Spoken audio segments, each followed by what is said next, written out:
Hello and welcome back to Mac at the Movies. Today I'm going to be reviewing for you The Conjuring, The Devil Made Me Do It. This film was released by New Line Cinemas on June 4th, 2021 and directed by Michael Chavez, who had also directed The Maiden as well as The Curse of La Llorona. This film stars a returning cast, Vera Farmiga and Patrick Wilson as Ed and Lorraine Warren. New cast members, Rory O'Connor as Arnie, Julianne Hillard as David, and Sarah Catherine Hook as Debbie.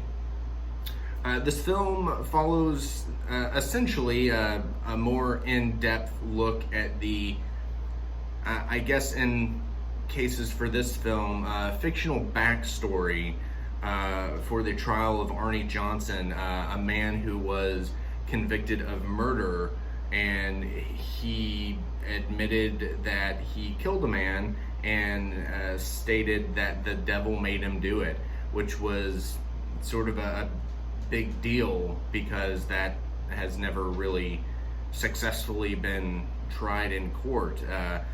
I don't know the grand scheme of the true events, but or what all happened besides that, but it does follow that story, and then everything around it that makes the story that much more interesting to today's world.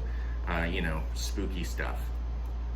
Speaking of spooky stuff, the studio here I have set up in a shed, and there is a pear tree right outside here that whenever the wind's going, it scrapes against the roof or the side of the shed, and it adds to the spookies just a little bit, especially when reviewing a horror film.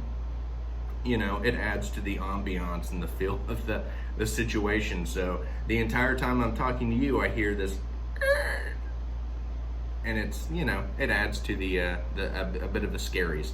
Anywho, this film starts out in a house. Father Kastner comes to this house to perform an exorcism, and really kind of throws a nod back to The Exorcist when you see it. It was immediate.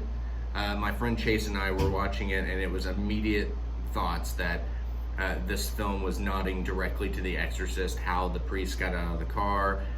There was a street light there. It had that feel and that ambiance of The Exorcist. And my buddy was talking about how the priest ascends to the house to perform the exorcism, and it's just it adds to it. I thought it was a good nod to The Exorcist. It wasn't.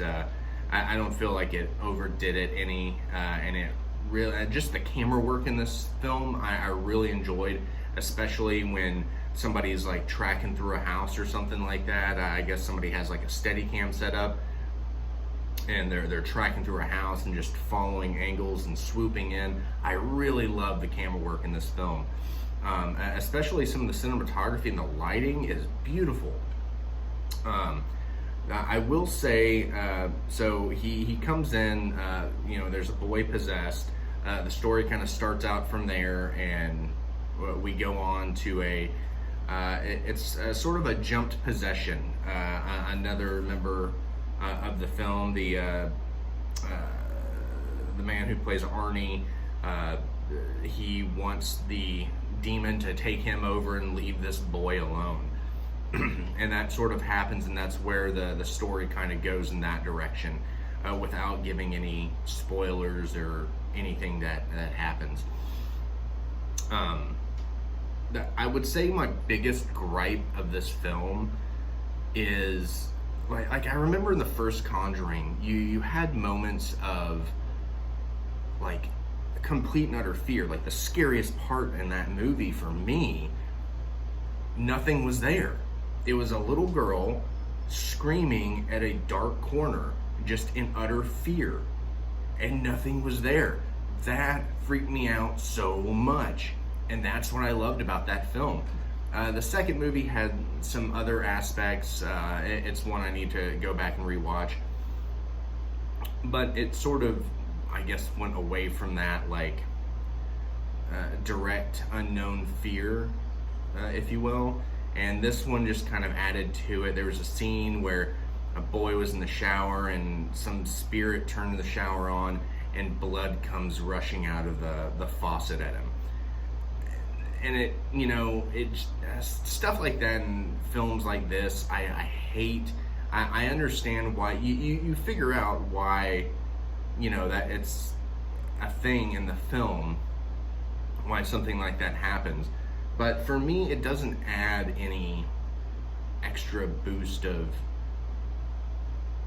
like, anything spooky for the film. I don't think it adds a level of fright, especially if anyone's out there and you watch a lot of horror films.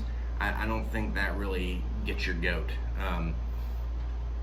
in that sense. But, like, it, yeah, that was my biggest gripe, is little things like that. Like, I enjoy just moments where you see, like, maybe a hand curling up over something, or, you know, you see a hand sliding behind a tree and you expect some weird demon to come out, something like that. But yeah, when it's just, you know, for shock value in a film that I don't think requires shock value in that sense, I didn't care for it all that much. One gripe I had in the beginning, but made sense later, was you see when the priest comes into the house at the beginning of the film, all these scratches running down the wall that look like a werewolf did it or something. Just like some giant demon was walking through the house scratching the wall.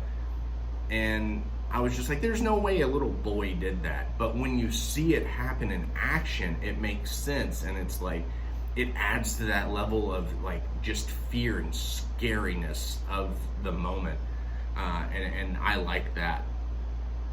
You know, it's like they explain how that happens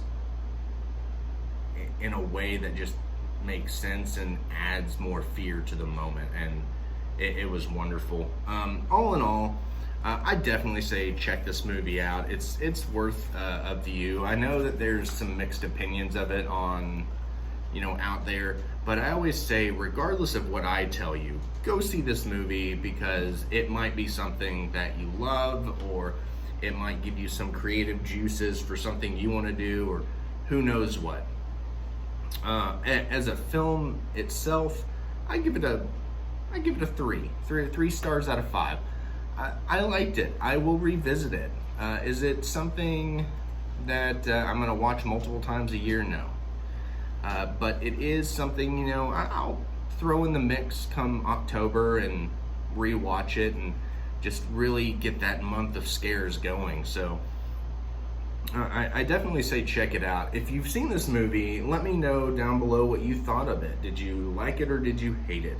I'm sure that it's going to be mixed, but we'll see. I'm sure a lot of folks out there love it. I mean, it's a horror film, and if you're a horror movie buff, then chances are you're going to like it regardless of how it was. So, and if you like this video, smash that thumbs up and subscribe. Hit the notification bell. Add some scares my way. Anywho, always be good to one another, and I will see you next time. Thanks for stopping by.